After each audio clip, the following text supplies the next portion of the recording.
Hey, how's it going, guys? Today I'm checking out the OYYU Ubook7 laptop, available for under $250 on Amazon. Now, everything is located in the back when it comes to the specs.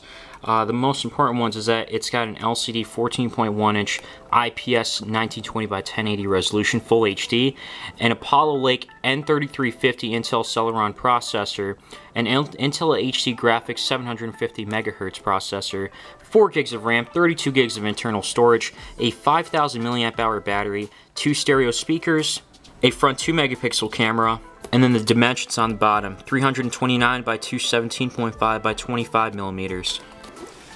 Inside of here we get the laptop itself and just a charger, and the user manuals on the back. That's pretty much all. Wow. So this is the laptop itself. It has this like kind of rubber texture. It's nice and soft on the front, and then just hard plastic on the back. And then this is a 2.5 inch drive you can open up.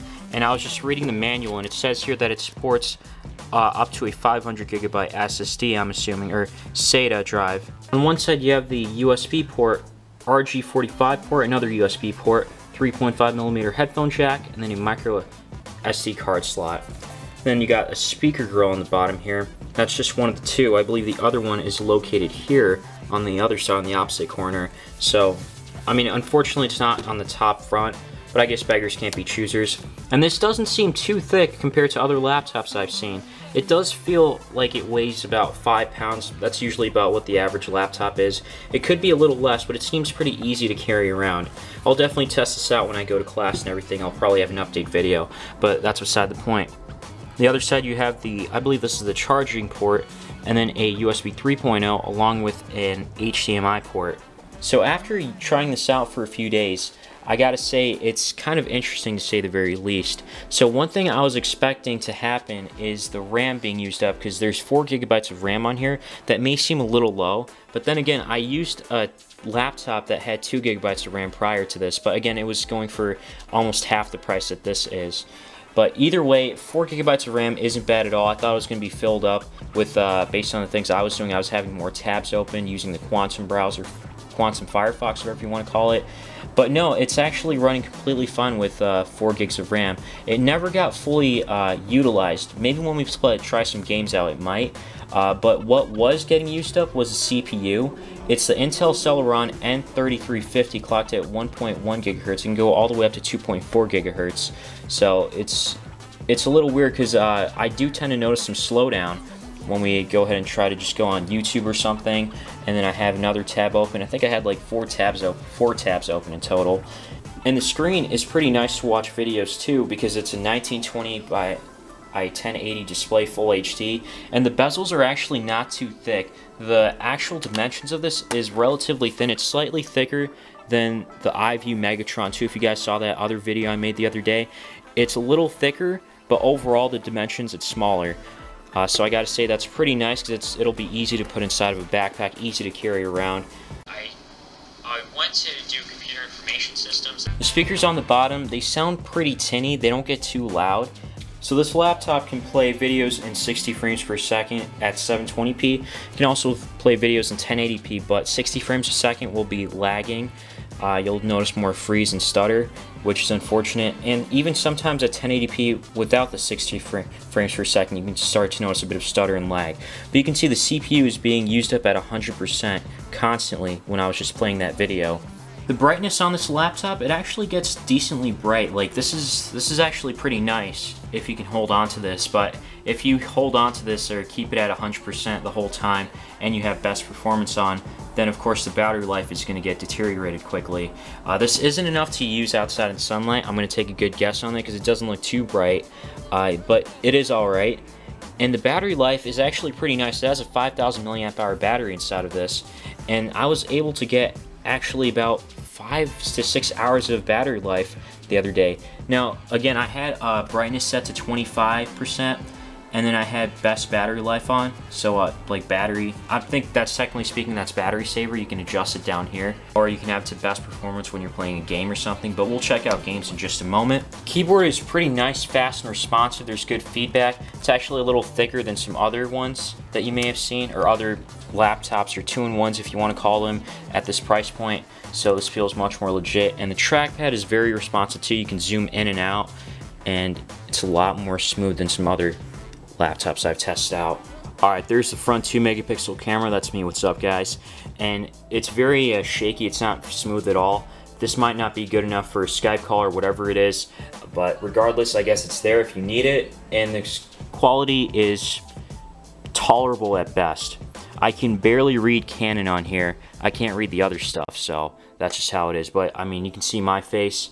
Alright, so coming back after a few days, I had some problems because I installed some games on this computer and it wasn't loading. There was some problem. OYYU was kind enough to quickly respond to me and help out with how to do this. So basically, if you're having this problem, if you do get this, assuming, is that you go into registry editor and then you go into current set, control set, system, current control set, control, then you have to add this thing called registry size limit and then have it at like 8Fs if you modify it into hexadecimal. That's just a lot of extra information. I'll probably make a separate video on that if you want, just going step by step. But yeah, now everything's working, and so after testing this out a few days, I gotta say battery life is better than like the average laptop, that's for sure. First game we're trying out here is Minecraft. This is the trial version you can find on the Windows Store. Sometimes it might come pre-installed. You can check it on whatever laptop. It wasn't pre-installed on this one. I had to install it.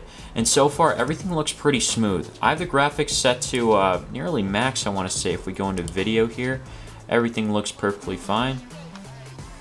And it's in full screen. I did try anti-aliasing is at 4, and this is the best settings I could get pretty much. I tweaked it slightly, but nothing too crazy. There seems to be a little bit of a slowdown when you go into the water, but it's nothing too bad. I want to say I'm getting like 60 frames consistently because I haven't noticed any lag whatsoever. Now I wanted to put on Fraps. I installed it and it's not working, unfortunately.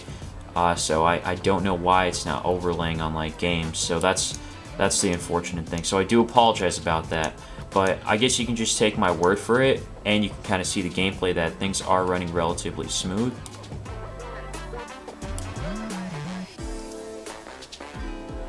So the next game we're trying out here is Bioshock 1, and this actually crashed about twice on me.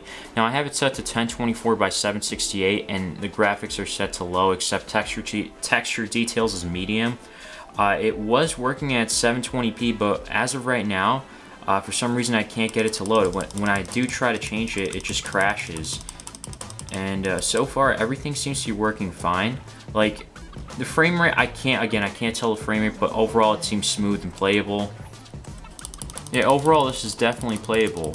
So earlier games, like older games on Steam, would definitely work well. No problems whatsoever. This only needs 1 GB as system requirements, 1 GB of RAM. I can't remember the exact kind of CPU it needs. Next game we're checking out here is Counter-Strike Global Offensive, or CSGO. And I played this in window mode with the resolution set to like 1280 by 600, I believe it was, when it was in window mode, or I mean full screen mode, and it didn't work too well. So I'm trying window mode, but I guess that's not always as efficient. And now, at this point, it'll look like that it's playable, but you'll notice some hiccups and stuttering here, along with, as well as when you see someone, it starts to lag a little more. Yep, yeah, I wouldn't say this is really playable. So overall, this doesn't play games too well. It's actually better than like some cheaper end laptops, but again, you get what you pay for. Bioshock worked pretty well at the lowest settings, and then Counter-Strike Go didn't, unfortunately. But then Minecraft did work pretty well, and I'm assuming some of the other games on the Microsoft Store can run decently, like Asphalt. I mean, I'd like to test that out and see for myself instead of just making kind of a baseless claim almost. And then there's also a SATA drive on here. What this is really going for is for school, I would say, for basic tasks like browsing the web, typing up documents, because it does have 4 gigs of RAM, so it's going to be a little smoother. And then it does have thin bezels on here. The dimensions are actually smaller than what you might notice on some other laptops or even 2-in-1s, so it'll be easier to carry around in a laptop or even in your hand. It does weigh about 5 pounds, which is the weight of an average laptop. But yeah, nonetheless, it's very efficient, and there's no fan noise. You can't really hear anything. It does get warm to the touch on one side, for long periods of time. The speakers are bad on the bottom, unfortunately. I mean, that's what you gotta deal with, but you can put headphones in, and there is a SATA drive you can install too, along with a micro SD card slot right here. But yeah, let me know what you guys think in the comments down below. Leave a like if you found this video helpful, and subscribe if you want to see more.